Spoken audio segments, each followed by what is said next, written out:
우리 같이 한 목소리로 합독하겠습니다. 시작. 천국은 마치 밭에 감추인 무화과 같으니 사람이 이를 발견하고 숨기려고 기뻐하며 돌아가서 자기의 소유를 팔아 그 밭을 사느니라. 또 천국은 마치 좋은 진주를 구하는 장사와 같으니 극히 값진 진주 하나를 발견함에 가서 자기의 소유를 다 팔아 그 진주를 사느니라. 아멘. 할렐루야. 아멘. 여기 밖에 나와서 보니까 더 좋은 것 같아요. 여러분, 이 밝은 햇살 같이 우리의 마음도 그리고 우리 얼굴도 밝은 하루가 되길 바랍니다. 여러분, 모든 세상의 짐들을 다 내려놓고 이 시간 자연 속에서 만난 하나님, 그리고 우리 성도들과 교제하고 이야기도 하고 같이 이제 식사를 하면서 이제 이야기도 하면서 서로 아름다운 교제와 그 관계들이 더 깊어지는 시간이 되길 바랍니다. 여행은 그런 것 같아요. 제가 해보니까 여행은 어디 가서 보는 것보다 중요한 게 차 안에서 있는 1시간, 2시간이 굉장히 소중한 것 같아요. 그때 그 사람의 이야기를 함께 나누고 사람의 마음을 통하면서 그러면서 너무너무 가까워지는 것 같아요. 그죠? 사람 그런 걸 통해서 가까워지기도 하고, 또 중요한 것은 잘 먹어야 되잖아요. 그죠? 먹는 것을 통해서 사람들은 교제가 쉽게 이루어지는 것 같아요. 그래서 우리가 함께 간식도 먹고 그리고 함께 있다가 오후에 같이 나는 못해 하지 마시고 무조건 참여하시면 돼요. 무조건 참여해서 나도 할 수 있다 라고 하는 그런 마음을 가지고 나가면 됩니다. 그러면 아주 즐겁고 행복한 오늘 하루가 될 것입니다. 오늘 조금 있다가 우리 선생님들 나와서 이제 얘기를 하겠지만, 이제 밥 먹고 나서 보물찾기를 해요. 보물찾기. 네? 보물찾기가 굉장히 어려워요. 그러니까 그냥 하나만 찾으면 되는 게 아니고, 잘 들어야 돼. 있다가 그냥 가서 무조건 찾는 게 아니고 어떤 비밀이 숨겨져 있어. 근데 그 비밀을 여러분들이 잘 이제 찾아가지고 와야 돼요. 근데 오늘 본문에 보니까 제목을 한번 따라해 볼까요? 보화를 발견한 사람. 보화를 발견한 사람. 여러분, 보물찾기 할 때 어떤 사람은 많이 찾는데 어떤 사람은 하나도 못 찾는 사람이 있어요. 그죠? 작년에도 보니까 우리 보물찾기 여기 해보니까 하나도 못 찾아가지고 어떤 사람은 2개, 3개 찾아가지고 나 찾았으니까 막 나눠주는 사람이 있어요. 근데 천국의 보화는요, 보물은 1대1로 발견하는 거예요. 1대1로요. 자, 오늘 거기에 대해서 좀 간단하게 좀 설명 말씀을 드리려고 해요. 그 스페인의 한 학생이 철학 박사 과정을 공부하면서 학위 논문을 쓰다가, 이제 그 사람 이름이 비도 마티라고 하는 사람이, 한번 따라합시다. 비도 마티. 그 친구가, 그 학생이 박사 논문을 위해서 도서관에서 국립도 책을 빌려다가 이런저런 이야기를 이제 자기가 좋은 내용들이 어떤 것인가 하고 찾다가 거기 어떤 사람이 그 책에다가 펜으로 낙서를 해놓은 것을 발견했어요. 낙서를 막 해놨어요. 그래서 이게 뭐지? 하면서 그걸 자세히 읽어봤어요. 그랬더니 거기다가 무슨 얘기가 써있냐면, 이 책을 처음 읽는 사람에게 내가 가진 재산을 상속하겠습니다 라고 하고 자기가 사인을 쫙 해놓은 글이 거기 써있는 거예요. 그 유언장이죠. 그러니까 그래가지고 이 친구가 이게 뭐야, 진짜가 가짜가 모르지만 해보자 그래가지고 거기 책을 모르게 그냥 싹 찢었어요. 그리고 그걸 가지고 이제 법무사 사무소에 갔어요. 가가지고 이 유언장을 뜯어가지고 법원에 가가지고 쭉 얘기를 쭉 해봤더니 그게 진짜 유언장이라는 거예요. 그래가지고 그 결과 합법적인 재산을 상속받아서 판결받았는데, 지금부터 한 몇 년 꽤 오래된 얘기인데, 그때 당시에 25만 불, 우리나라 돈으로 약 1억 7,500만 원어치의 땅을 상속을 받게 됐어요. 재밌죠? 그러니까 도서관에 가서 우리 학생들 책 열심히 읽어봐. 거기에 누가 내 재산을 상속하겠다 그랬을지도 모르니까. 자, 그런데 여기 중요한 게 뭐냐면요, 여러분, 이 보물을 발견한 사람은 1대1 한 명이에요. 한 명. 오늘 우리가 천국에 다 가기를 원해요. 그런데 천국의 보물을 발견하는 사람은 여러 사람도 있지만 주님과의 1대1의 관계 가운데 보물을 발견해야 돼요. 그 보물을 발견한 사람만이 자기의 모든 생애를 다 들여서 그 보물을 획득하며 그걸 가지고 내가 쟁취하게 되는 거예요. 오늘 조금 전에 읽었던 본문 말씀 마태복음 13장 44절에 밭에 감추인 보화에 대해서 기록하고 있어요. 이 밭에 감추인 보화는 어떤 보화냐? 여러분 유대 민족이요. 우리나라도 우리 학생들 배웠지. 학교에서 우리나라 역사를 이렇게 배우면 우리나라가 전쟁이 굉장히 많이 있었어요. 그죠? 전쟁이 굉장히 많이 있었어요. 피난도 많이 나가고 그리고 여러 나라로 볼모로 잡혀가기도 하고 하면서 이렇게 우리나라가 굉장히 어려웠었어요. 근데 유대 민족도 마찬가지였어요. 역사를 흘러 내려오면서 강대한 나라로부터 수많은 침략을 받았어요. 유린당할 때마다 부자들은 피난을 가면서 자신의 재산 중의 일부를 땅속에다가 잘 해가지고 숨겨놨어요. 그리고 내가 피난 갔다가 다시 돌아오면 그 땅에 있는 보화를 다시 찾아서 내가 다시 가문을 일으키겠다라고 생각하고 땅에다가 보화를 묻어뒀는데 어떻게 가가지고 전쟁에 죽기도 하고 그리고 돌아오지 못하게 한 사람들, 돌아오지 못한 사람들이 있었어요. 그리고 아무도 모르게 그 재산이 땅속에 숨겨져 있는 거예요. 침략이 그치고 적들이 물러가게 돼서 피난했던 부자들이 자기 집에 돌아오기도 하지만 그러나 돌아오지 못한 사람들 땅속에 그냥 보화를 감춰도 그냥 죽어버리고 마는 거예요. 어디 있는지 아무도 모르는 거예요. 이 땅속에 감추인 보화는 오랜 후에 밭을 사는 농부가 아니면 자기 집을 건축하려고 하는 어떤 사람이 땅을 파다 보니까 거기에 보화가 발견돼가지고 그래가지고 그것을 어떻게 해요? 다 팔아서 자기 소유를 팔아가지고 그 밭을 사고 그 땅을 사가지고 어떻게 거기 있는 보화를 자기의 소유가 되게 하는 거예요. 오늘 본문에 말씀 마치 그렇게 천국은 마치 어떤 사람 밭에 감추인 보화를 발견한 그 사람이 그것을 숨겨두고 빨리 돌아가가지고 자기의 모든 재산을 다 팔아가지고 와가지고 그 땅을 사가지고 자기가 그 보화를 갖는 거예요. 여러분 이게 천국이라는 거예요. 천국은 보화를 발견한 사람은 자기의 모든 재산을 다 팔고 자기의 모든 생애를 다 드려도 아깝지 않고 그게 회복되어지면 그게 최고라는 거지. 우리 모든 성도들이 이런 천국의 보화를 발견하는 저와 여러분 되기를 바랍니다. 오늘날 이 세상에 숨겨진 보화들이 굉장히 많은 것 같아요. 얼마 전에도 우리나라에서 저 남해안에 어떤 그 보물을 발견한 팀들이 있어요. 해저 탐사하는 사람들이 그 사람들이 발견한 것들이 굉장히 많거든요. 어떤 때 저 극동방송에 제가 들으니까 예전에 그 어떤 목사님이 그 남해안에 살고 있었는데 그때 당시에 그 바닷가에 이 도자기 같은 것들이 막 이렇게 파묻혀 있고 막 그러더래요. 그래가지고 그때는 잘 모르니까 그걸 가지고 저 돌 위에다 세워놓고 돌 가지고 깨기를 했대요. 깨버리는 걸 했대요. 나중에 알고 보니까 그게 옛날에 조선시대 그 전에 고려시대 일본으로 가다가 이거 배가 이제 도망가다가 배가 파손돼가지고 그 안에 이제 보물이 있었는데 그걸 모르고 어렸을 때니까 그걸 가지고 장난했다는 거. 그때 그걸 내가 잘 보관했으면 지금 아주 그냥 엄청난 부자가 됐을 텐데 그래. 보물이 뭔지 몰라. 여러분 이 땅에 숨겨진 보화들이 굉장히 많은 거예요. 그 숨겨진 보화들을 여러분 우리가 바로 볼 수 있는 눈이 우리 가운데 있어야 돼. 그래야 이 땅에서 성공자가 될 수 있고요. 하나님 나라의 위대한 인물이 될 수 있는 거예요. 미국의 저명 인사 가운데 한 사람 에드워드 부크라고 하는 사람이 있어요. 그는요 어린 시절에 너무나도 가난해가지고 학교에 점심을 싸가지고 다닐 일이 전혀 없었다 그래. 한 번도 가난해가지고 점심을 싸간 적이 없다는 거. 근데 어느 날 학교에서 집으로 돌아오는 길에 너무나 배가 고파가지고 어느 빵집 앞에 가서 이렇게 보고 있는 거예요. 눈으로 요기를 하는 거예요. 눈으로 저거 맛있겠다. 저거 맛있겠다. 정말 저거 맛있겠는데? 라고 하면서 눈으로 요기를 계속 하는 거예요. 근데 그렇게 하다 보니까 그때 빵집 주인이 문 열고 나와가지고 얘기를 하는 거예요.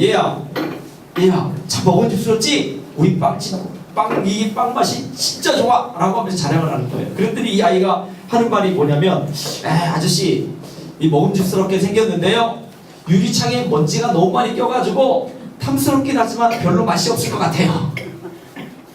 유리창만 좀 더 깨끗하게 놔둔다면 빵을 더 먹음직하고 맛있게 보일 수 있게 될 수 있을 것 같아요.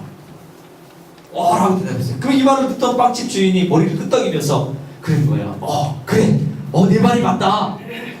정말 그렇다 보인다. 꼬마야, 그러면 내가 그 유리창을 닦아줄래? 그러면 내가 한 주간에 50센트를 줄게. 라고 하는 거예요. 그러니까 이 아이에게는 굉장한 것이었죠.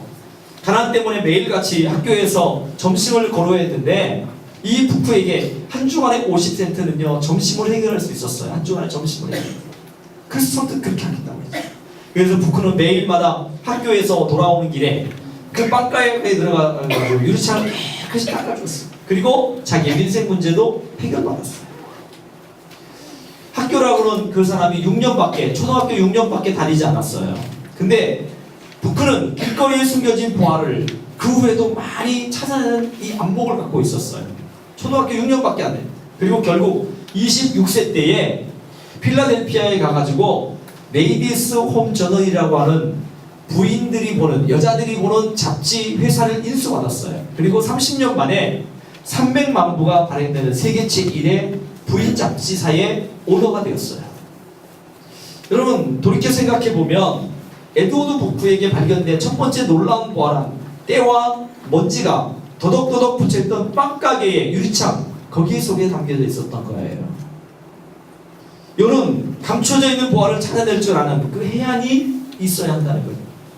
믿을 만한 통계 자료에 의하면 모든 인생 가운데 약 10%는요 완전 실패자가 된대요. 인생의 10%는 완전 실패자가 되고, 그리고 80%는 대중 속에서 파묻혀가지고 꿈과 비전이 거의 없는 그냥 평범한 삶을 살다가 죽어간 사람이 80%랍니다. 그런데 나머지 10% 인간들만이 인간의 최대 인생과 행복을 누리며 그리고 발명가로 살아가는 사람은 10%밖에 되지 않는다는 거예요. 그 여기에서 10%가 여기 있는 사람 중에 10%가 위대한 사람이 될 수 있고 80%는 그냥 대충 평범하게 살다가 그냥 가는 사람들. 그리고 그 중에 10%는 뭐요? 실패의 인생을 살다가 그냥 죽어버린 사람. 여러분 어떤 인생이 되기를 원합니까? 이 이상에서 여러분 10%의 완전 실패자, 80%의 평범한 대중, 그리고 나머지 10%의 성공 인생 중 어떤 인생을 우리는 살아가야 할 것인가? 시몬 안드레, 그 사람도 고기 잡는 어부였다가 사랑하는 어부로 새로운 인생이 되었고 위대한 하나님의 예수 그리스도의 제자가 되었죠. 막달라 마리아도요, 그는 여러분 기생의 삶을 살았습니다. 허영과 위선과 교활과 불평과 취악, 7 귀신에 잡혀가지고 삶을 살다가 예수님 만나서 모든 그 악한 것들이 다 떠나가고 새로운 인생이 되었어요. 여러분 우리가 새로운 변화를, 우리 삶의 새로운 변화가 일어나려면 보화를 발견할 수 있는 눈이 우리 가운데 열려져야 한다는 것입니다. 그러면 오늘 본문에 보면 그 변화의 3가지 단계가 나오고 있어요. 첫 번째는요, 한번 따라합시다. 기쁨이 충만한 생활. 자, 오늘 여러분 천국을 발견했다면 13장 44절에 보니까 천국은 마치 밭에 감추인 보화와 같으니 사람이 이를 발견한 후 숨겨두고 기뻐하여 돌아가서, 보화를 발견한 사람은 굉장히 기뻐했다는 거예요. 여러분 우리 천국을 소유한 성도들은요 우리 가운데 기쁨이 있어야 돼. 기쁨이. 그렇지 않아요? 여러분 보물을 발견한 사람들은 기뻐가지고 막 어쩔 줄을 모르잖아요. 여러분 우리 로또를 맞았어요. 2등에 로또를 맞으면 어떻게 해요? 여러분 가만히 있어요? 그냥 말하고 싶으면 못 견디죠? 내가 이거 어떻게 하지? 그만 말하고 싶어 견딜 수도 없고 기뻐가지고 막 견딜 수도 없고. 왜 기뻐합니까? 값진 보화가 밭에 감춰져 있으리라고 상상하지 못했는데 거기 보화가 발견된 것을 보면서 그럼 너무 기쁜 거예요. 이런 보화가 다른 사람의 눈이 띄지 아니하고 자기 눈에 띄었다는 것 얼마나 감사한 일이에요. 이 보화가 너무나 고귀한 진귀한 보화이기 때문에 또한 그런 기뻐했던 거예요. 여러분 천국은 마치 그런 거예요. 다른 사람 이 땅에 70억의 인구 가운데 여러분 그 중에 하나님이 나를 선택해서 천국을 발견할 수 있는 눈을 열어줬다는 것 얼마나 감사한 일인지 모릅니다. 그렇기 때문에 여러분 우리는 기뻐하고 기뻐하는 거예요. 그래서 기뻐하는 거예요. 다른 사람들 보지 못하고 다른 사람 알지 못하는 그것들을 우리에게 경험하게 하신 하나님께 우리는 감사하는 거예요. 빌립보서 4장 4절부터 5절까지 주 안에서 항상 기뻐하라. 내가 다시 말하노니 기뻐하라. 너희 관역을 모든 사람에게 알게 하라. 데살로니가전서 5장 16절에 항상 기뻐하라. 예수님께서 우리에게 근심과 탄식보다는 기쁨과 환희가 충만하기를 주님은 우리 가운데 원하고 계시는 거예요. 여러분 오늘 이곳에 이제 나왔어요. 세상의 모든 것들을요 다 지금 내려놓고 이 안에서 자연 속에서 하나님 은혜를 풍성히 누려야 돼요. 여기는 모든 것을 다 주님께 맡기고 이 안에서 기뻐하고 즐거워하며 서로 교제할 수 있는 귀한 시간 되기를 바랍니다. 기뻐하는 것이. 그리고 두 번째는요. 두 번째 단계 보니까 자기 소유를 파는 처분의 단계를 경험했습니다. 발견하니까 어떻게 해요? 그걸 사기 위해서는 자기의 모든 것들을 다 털어야 되는 거예요. 사람들이 뭐라 그랬겠어요? 아니 가까이 있는 부인이 뭐라 그랬겠어요? 아니 여보 미쳤어? 왜? 왜 지금 뭐 하는 거냐고? 왜 집을 파냐고? 왜 다른 땅을 다 파냐고? 근데 자기의 목적을 이루기까지는 어떻게 했어요? 그는 조용히 있다고. 여보 가만히 있어. 내가 나중에 알게 할게. 나중에 다 알게 돼. 나중에 다 알게 돼. 자기의 모든 것들을 다 파는 거예요. 여기서 여러분 소유를 판다는 의미가 뭐냐면 그릇을 깨끗이 빈다라고 하는 뜻이 있습니다. 그릇을 깨끗이 빈다. 왜요? 다른 것을 채우기 위해서. 여러분 천국을 발견한 사람들은요 그릇을 비우는 그것부터 시작하는 거예요. 그게 뭐죠? 회개입니다. 회개.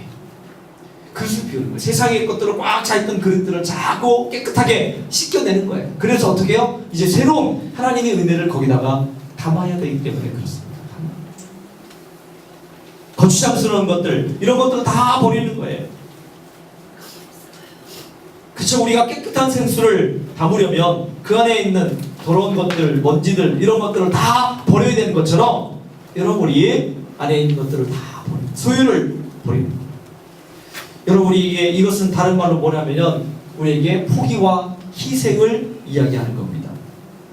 예수님께서 우리에게 이 천국의 보화를 주시기 위해서 예수님이 자기를 비우셨잖아요. 그래서 빌립보서 2장에 보니까 그는 자기를 비워 종의 형체를 가지사 자기를 비워서 종의 형체를 가지신 거예요. 위대한 하나님, 위대한 이 땅에 이 온 우주의 왕이신 그분이 자기를 비워서 우리를 위해서 종으로 오셔서 예수님이 우리를 위해서 그 모든 소유를 다 내버려 두시고 우리 가운데 오신 거예요. 여러분 그래서 이제 예수님을 믿는 사람들은요 나의 주장, 나의 혈기, 나의 고집, 나의 자아중심주의, 나의 명예, 나의 자존심, 나의 취미, 나의 오락 여러분 이런 것들도 다 포기할 수 있어야 돼요. 주님 나라를 위해서 포기할 수 있어요. 이것이 우리가 해야 될 천국을 발견한 보화를 발견한 사람들의 모습이에요. 자 마지막 하나만 이제 말씀드리면 밭을 이제 사들이는 구매 입찰의 단계예요. 오늘 본문에 44절 보니까 천국은 마치 밭에 감추인 보화 같으니 사람이 이를 발견한 후 숨겨두고 기뻐하여 돌아가서 자기 소유를 다 팔아 그 밭을 샀느니라. 여기 중요한 게 샀느니라는 거예요. 이거 뭐죠? 행동을 완료한 거예요. 그냥 앞으로 살 것이라는 말이 아니에요. 앞으로 샀으면 좋겠다라는 말이 아니에요. 이미 값을 지불하고 매입하는 일을 끝마친 상태를 의미하는 거예요. 분명히 결말을 지으며 완결했다는 것입니다. 여러분 우리 주님께서 요한복음 말씀 보니까 천국의 백성은 이미 우리는 뭐예요? 구원을 얻었다라고 표현하고 있습니다. 여러분 하나님을 믿는 저희들은 구원을 이미 얻었다는 겁니다. 아멘? 네. 얻을 것이다가 아니에요. 우리 예수 믿으면 이미 하나님의 백성이 됐습니다. 구원을 얻었다는 거예요. 완결을 짓고 그러면 그 안에서 우리는 뭐예요? 기뻐하고 즐거워하며 그걸 누리며 살아가야 되는데 이 땅에 너무 수고하고 무거운 짐을 가지고 살다 보니까 너무 짓눌려가지고 그 구원의 기쁨, 보화를 발견한 그 기쁨, 그 즐거움, 감사, 감격 이런 것들을 자꾸 잃어가고 사는 거예요. 눌려가지고 무거운 짐에 세상의 무거운 짐에 눌려서 하늘의 보화를 누리며 살지 못하는 안타까운 이 시대에 우리 성도들의 모습을 보게 됩니다. 여러분 오늘 그런 무거운 것들 나를 누르고 있는 모든 것들을요 여기다가 다 버리고 가십시오. 아멘. 그리고 천국의 즐거움과 기쁨을 가지고 오늘 하루 열심히 주님을 위해서 그리고 우리 인생을 주님을 위해서 살아가는 저와 여러분이 되어지기를 바랍니다. 오늘 여러분 우리는 천국을 발견한 천국 백성들입니다. 그렇기 때문에 여러분 우리는 즐거워해야 됩니다. 예수 믿는 사람들은 자꾸 인상 쓰지 마시고요. 즐거워하고 기뻐하시고 하나님 안에서 기쁨을 누리는 저와 여러분 되기를 바랍니다. 그리고 자기 소유를 파는 것, 자기를 비워야 돼요. 자기를 비우고 이제 세상의 욕심들, 세상의 욕망들보다는 하나님의 은혜로 우리를 채우기를 바랍니다. 그리고 세 번째는요. 세 번째 이제 우리는 완전한 구원을 받은 백성이라는 사실을 꼭 기억하시고 우리는 그 안에 난 하나님의 확실한 믿음의 백성이라는 사실들을 기억하면서 여러분 믿음으로 끝까지 여러분 이 보화를 잘 발견한 저희들 끝까지 승리하시는 저와 여러분 되어지기를 주님의 이름으로 축복합니다. 기도하겠습니다. 우리 1분 동안만 한번 기도하겠습니다. 주님 나에게 허락하신 이 놀라운 축복들을 하나님 이것을 잃어버리지 않도록 도우시고 보화를 발견한 사람의 그 기쁨이 나에게 충만하도록 인도하여 주시옵소서.